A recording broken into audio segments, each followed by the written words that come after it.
Hello, I'm here with Chera. How are you? I'm good. So happy to be on today. Yeah. So give us a snippet of how you got to where you are painting these just really cool murals. I'm like, I wish I could have a better description than cool, but Thank you. I'll they're take so cool. great. Thank you. So, yes, my name is Chera. I'm the owner and founder of Chera Creative, my painting business. So, I guess to start from the beginning, I grew up in a family of artists and creatives. And so, luckily, I was always encouraged to be artistic growing up. My grandfather is a professional painter, and I would grow up going to his house and painting and all the things. My dad, my mom's side, everyone is creative. And so I always painted and drew growing up.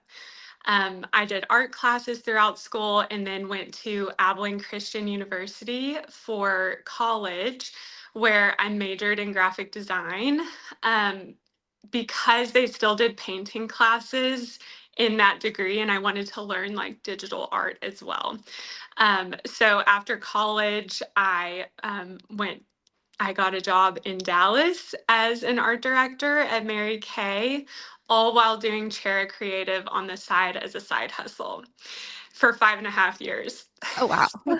Yeah, I right out of college, I always knew my goal eventually was to do Chair Creative full time. I didn't exactly know what that would entail, but I always worked on it at nights and weekends while doing my corporate job. And then it wasn't until I found murals in 2020 that I saw the path to going full time Chair Creative. And so after 2 years of doing both, I went full time in 2022, and now I've been full time chair creative for 2 years since. So that's like a very brief timeline of how we're here today. There's a lot of ins and outs that I'm sure we'll get into. Yeah, for sure. So how did working for like Mary Kay and that just help you go into working for yourself? Is there any lessons learned or contacts you made or anything there that helped? So many lessons learned. I always say I'm so thankful for that job because one, it taught me the professional creative world without having so much pressure on me doing it all correctly. It's like I got a paycheck no matter what. There were people in charge of me who gave me projects.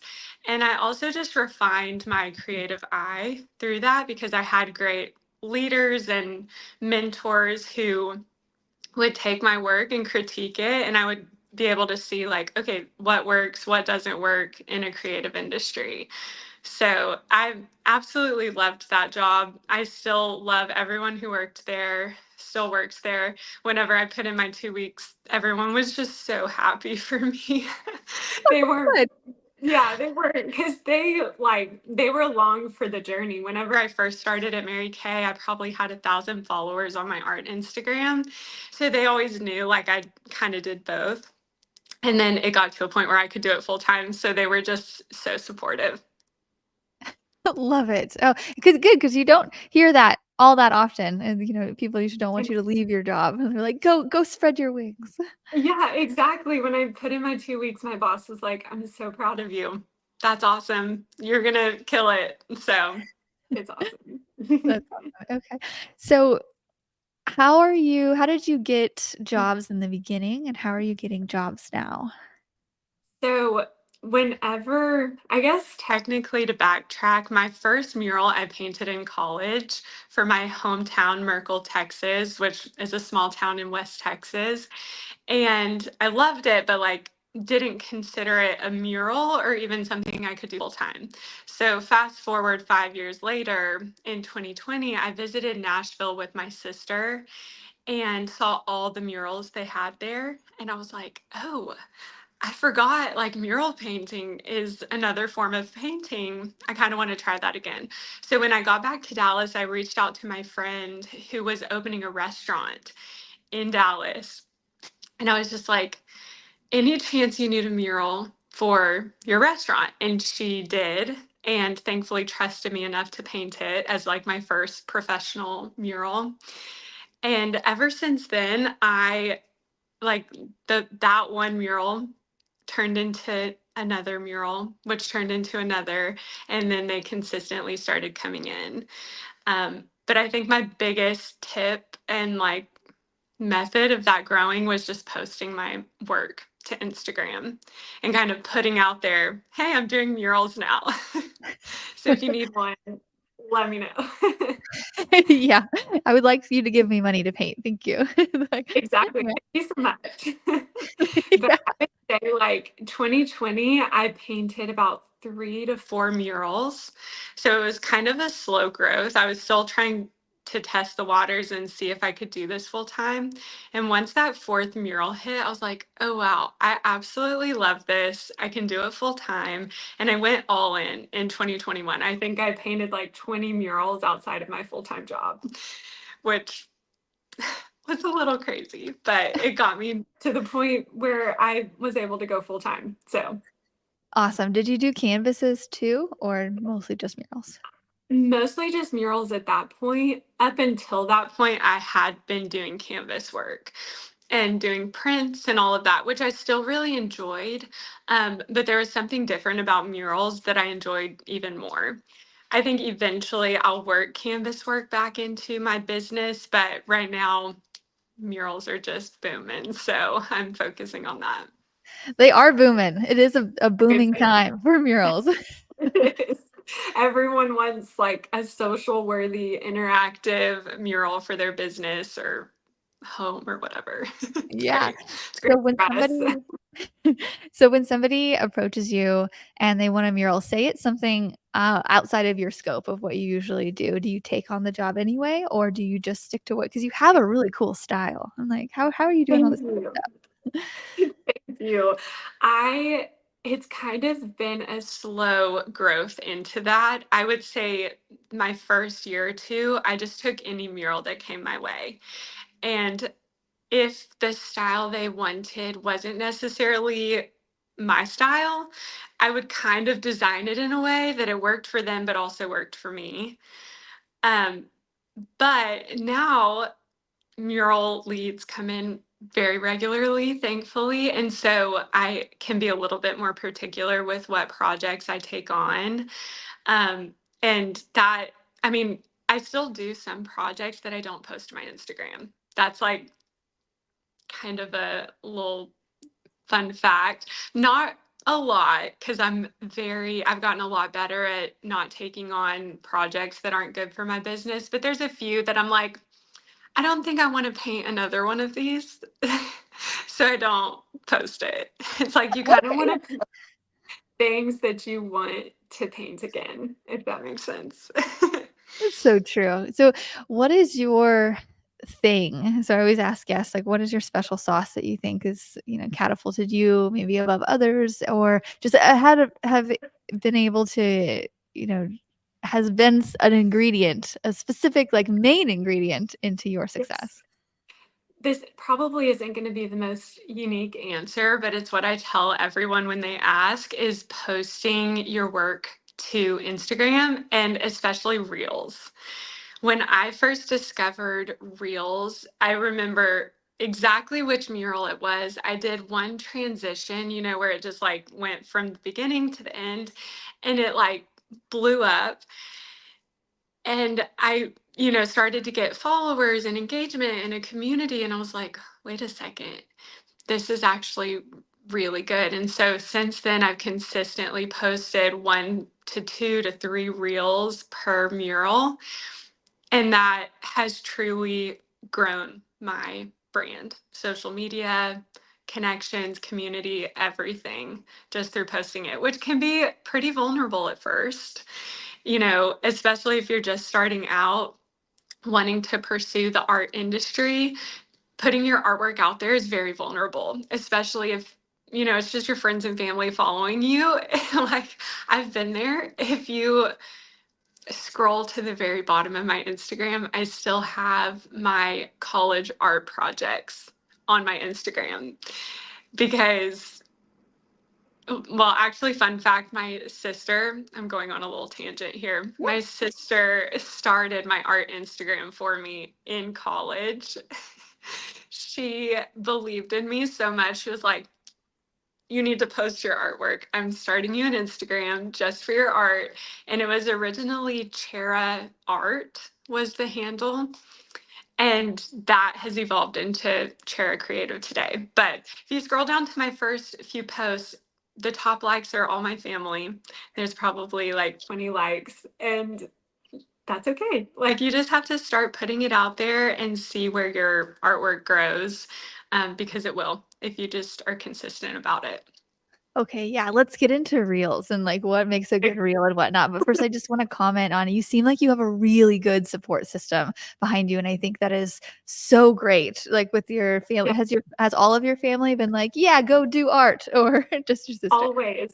Oh, Literally great. my whole family, my whole life. My dad was the one who researched because I initially was going to play basketball in college, which doing basketball and art is kind of tough at the same time.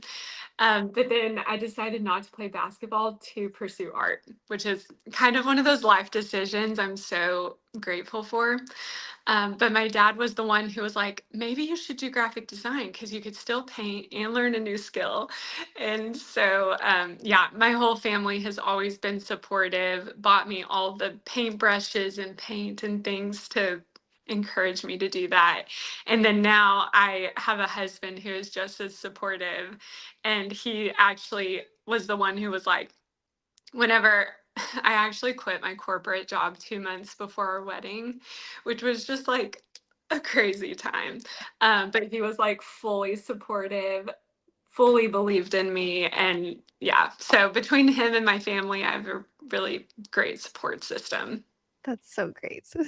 So Yeah. on to reels. Yeah. I also love reels, so let's nerd out with it. Yeah. What is your like, do you have any kind of, like, made up rules in your head? I have a couple, like, I'll make a video, and then if I'm not, like, completely set on, like, the editing and the stuff of it, I'll, like, put it in my drafts, and then I'll view it the next day and see, like, if I need to take things out, like, I can get very like yeah. So, would you have anything where, like, any weird habits that you do or anything? Oh goodness, yes. I'm the same way. Something I've learned about reels is it's good to keep them concise. That doesn't mean you have to keep them short, but just keep it to the interesting parts. And Mhm. so the reel I just posted of the like leafy, moody botanical mural, the initial reel I made was like 2.5 minutes long of footage. It was so long. And I was like, I can't post a reel that long. No one would watch it. And so I just kept editing it down and down, like speeding up parts, taking out parts until I got it down to a minute. I feel like I try and not go over a minute for my reels, but there are some, if I'm storytelling for a project, I'll go over a minute because it's like interesting things, the story. Okay, so Um, you do voiceovers, and then you do or yeah. is it just text on the thing? A little bit of both.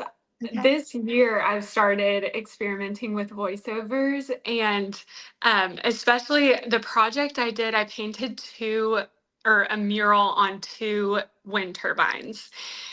And that was it was a 2 week long project. We woke up at 3 a.m. for 10 days to beat the heat. Like it was just such a unique project that I decided to put all the footage together and do a voiceover to do storytelling of the whole experience because I just had so much to share about that project. So sometimes I'll do voiceovers, but then sometimes I'm like, I don't have enough to say. I'll just put it to music. Okay, yeah. My voiceovers don't go over very well.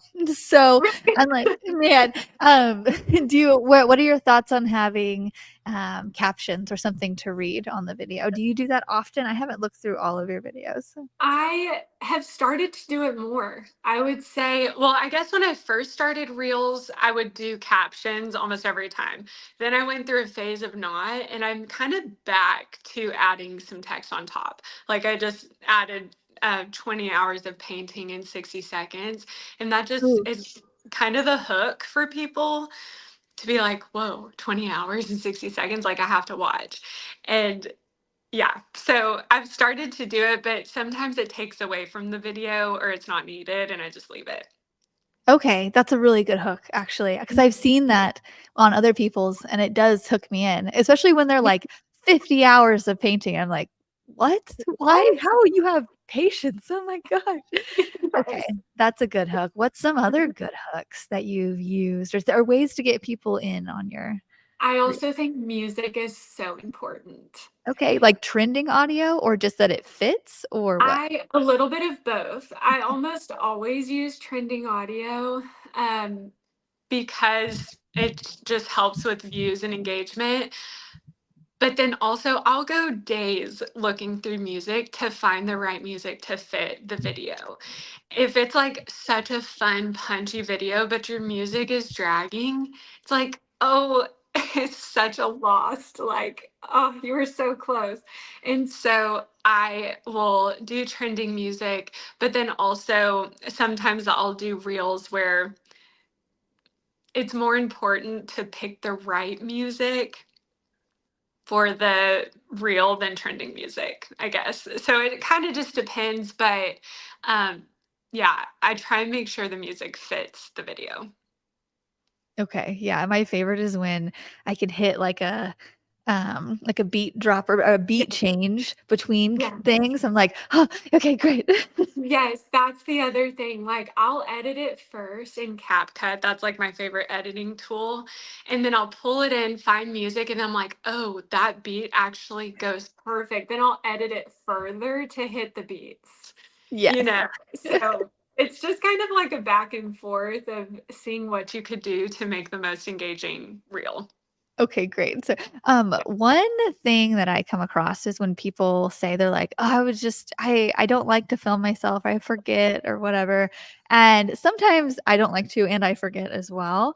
Yeah. But I find that a lot of people, even though they know that reels and you're a great example of that too, like you know that reels work, and they Mhm. still just don't want to do it. They're like, "No." Like, so what's Yeah. I don't know. What are your thoughts on that of, like, maybe ways to get into a good habit, or what do you do?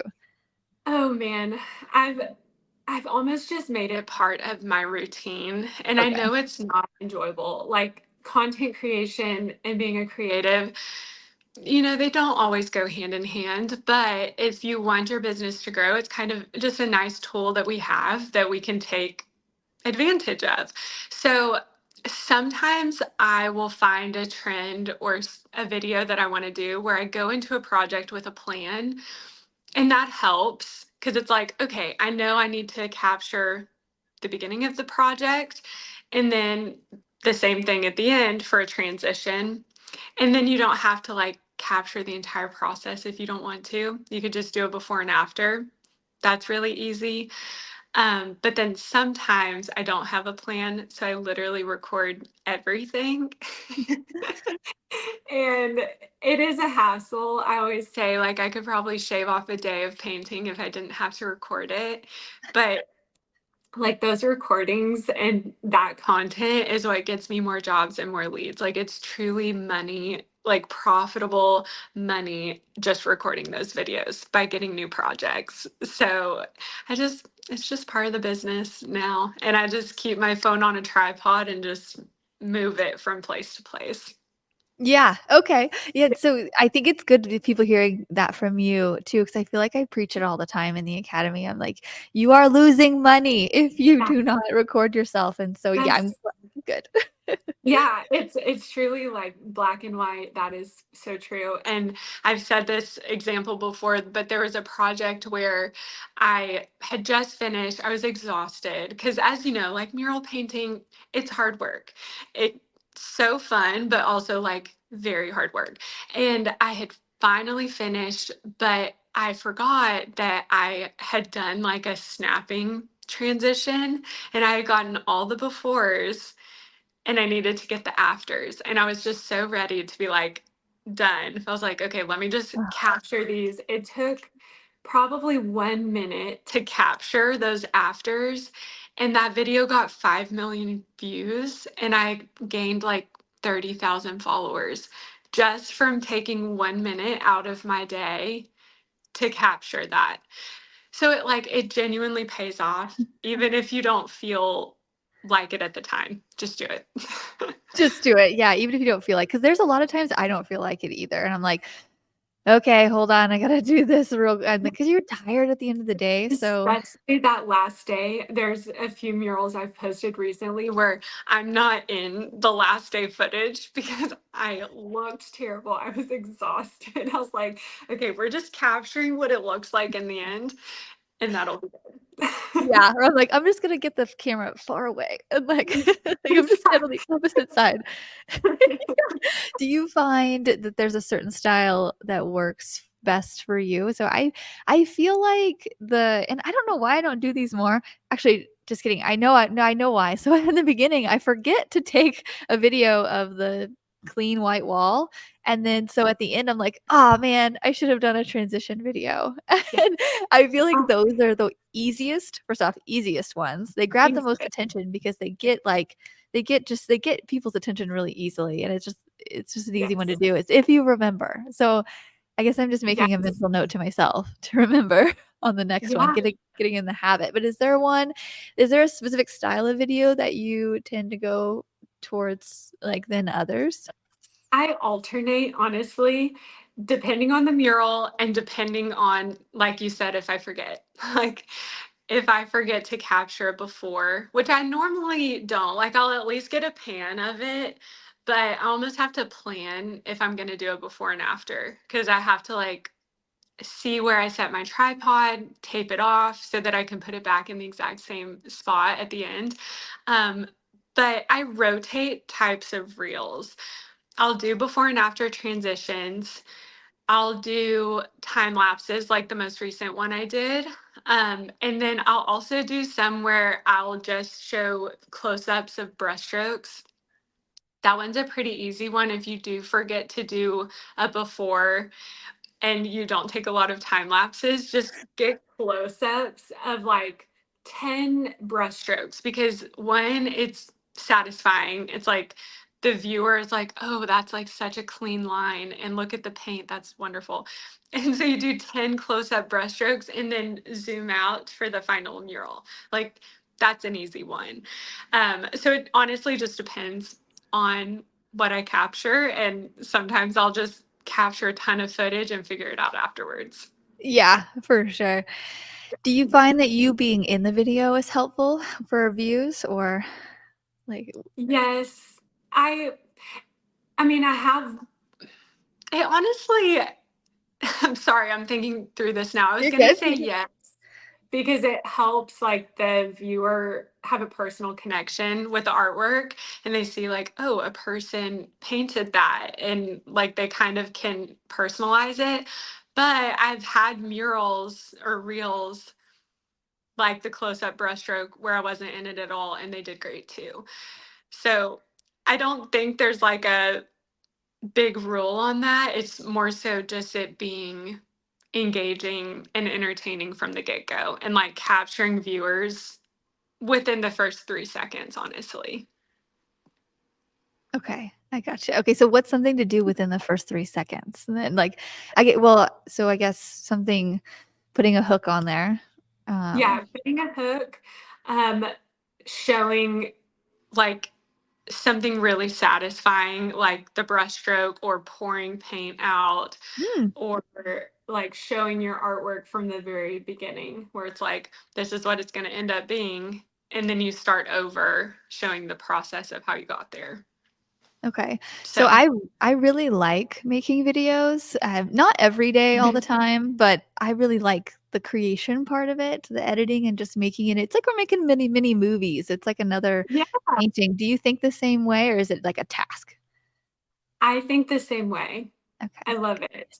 And that probably goes back. I've always kind of had that editing bug. Weirdly, I was a cheerleader in high school and would edit music together for our Mm, like cheer routines.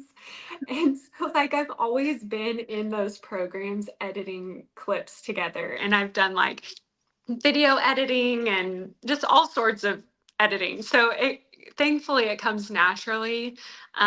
But yeah, I love it. It's fun. And it's fun like I feel like every time I edit a reel of my artwork, I get so excited because I'm like, It's exciting to see the way that you capture your artwork and share it to the world. It's like, "Oh, this is really cool." Like, it hits the beats.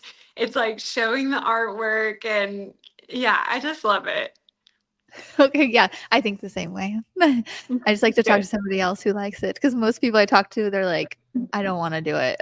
Like, do Yes. I Yes. It is a muscle you have to build, and then once you do and you get used to the editing and kind of the system, it gets easier and more Yeah. exciting. It's faster too, it doesn't take up as much time, Yeah. I guess. But yeah, easier and you get better at it, it just gets the product gets better. You get and then you get views, and then that's really the exciting part too. I was just about to say, once you get one video that gets a lot of views, then you're like, "Oh, I love this. I'm doing more." You get a little boost in your system there. Do you ever so recently I started so I put on the thing on Instagram, I'm like, to hide likes, like, I don't wanna see somebody else's likes, I don't wanna see I even hide my own sometimes because I feel like it really bothers me when I get a do a video that doesn't get hardly any, and I'm like, Yeah. "But I liked that, so but I guess it's a good learning point," but I'm like but it was kind of I would get to the point where I would only post a couple times a week because I was like, "I know that this video isn't gonna do well," and so finally I'm like, "Heck with it. I just wanna post whatever I wanna post," and so I think Yeah. hiding the likes helps for me. Do you have any kind of any thoughts in that area of, like So I I go through waves as well. Sometimes I don't know what it is, if it's like the projects or what. Like it just depends on if reels do well or not. And I truly don't know. There are some that I'm like, oh, I loved that like got no views. But what I've been doing the last few months, and it's kind of hard to do, but I don't look at my reel after I post it. Like, which is so hard. And they tell you not to do that. Like, you're not supposed to post and ghost. And I technically don't ghost, but I'll stay in the comments section, like the little heart notification. I'll stay there. And like if I get comments, I'll respond back to them. And kind of from those comments and likes, I can see like, okay, like I think it's doing well, but I won't look at the view count until like a week later. Because I'm like, I don't want it to affect like how I keep producing content. And I just want to post it because I loved it and I think it's great. So it doesn't matter how many views it gets. And I'm just going to engage with the people or who are engaging with it. Yeah, for sure. It's like a game. I go back and I'm like, Mhm. "Okay, it has 5,000 views. Okay, it didn't tank." And then it's like when it has 10,000, I'm like, "Okay, it's decent." And then it gets 20 and I'm like, "Alright," or something like that. Yeah, me too. Every time I update my husband, I'm like, guess how many views I have today? I do that too, and he's like, 2,000,000. I'm like, "Stop. No, I you my know. numbers seem low." Don't steal my thunder here. Yes. Has 30,000. Yeah. Okay, awesome. So, what are some, I guess, just some last words, some business tips that you found helpful or lessons learned or stories or something that we can end with of like Mhm. just I something that feel I think my biggest thing for artists who want to eventually become full-time artists is to just pursue it consistently, even if it's like on the weekends or at nights outside of your full-time job. Like, just keep creating artwork and sharing it to the world. And that doesn't even mean you have to know exactly what you want to do yet. Before I found murals, I tried everything under the sun in terms of artwork, like canvas work, prints, I did wedding invitations, I painted graduation caps, champagne bottles, which are all still on my Instagram. So if you want to see the evolution of Terra Creative, you totally can. But like try it all and see what you love. You really won't know unless you try it. There's no pressure trying it and not liking it. Like I abandoned so many ventures that I was like, I don't like this. This doesn't fulfill me. And then just kept chasing after it one step at a time until it just built into what it is today. So I would just kind of stay focused, head down, stay creative. Don't look at likes because it's like you have to do it for you and because you truly love it and you know the potential that you have and the future that you want for yourself. If you get stuck in the weeds of likes and comments, that may halt you in your goals. So it's So probably my true. best advice. Yeah. Yeah, so true. I do a couple paintings in my on canvas. They don't get very much likes, but I get Yeah. orders for them. And I'm like, Right. this is conflicting, but I'll take it. But okay. Exactly. And that's like honestly, I tell myself this too. That's why I think goal setting is important, whether it's small goals or kind of big goals. Like mine was wanting to go full time chair creative. It took me 5 years to get there, but I knew what I was working towards. So the likes and the comments and the minuscule things like that honestly didn't bother me. I was just like, I know what I'm working towards and I don't need other people's like validation to get there. And I still feel that way. Like sometimes if a reel tanks, I'm like, that's kind of a bummer, but I, I know my goals for the year and I'm posting these things to reach my goal and that's ultimately worth it to me. Yeah, for sure. I got you. Well, thank you so much for coming and chatting and Of geeking course. out with about video with me. And Of course. I hope that this episode inspires people to just get into video a bit more because it does help. It helps my business, it helps your business, and it can help whoever's listening as well. So Yes, it's the best. it's the best. Awesome. Well, thank you so much. Of course. Great talking with you. Bye.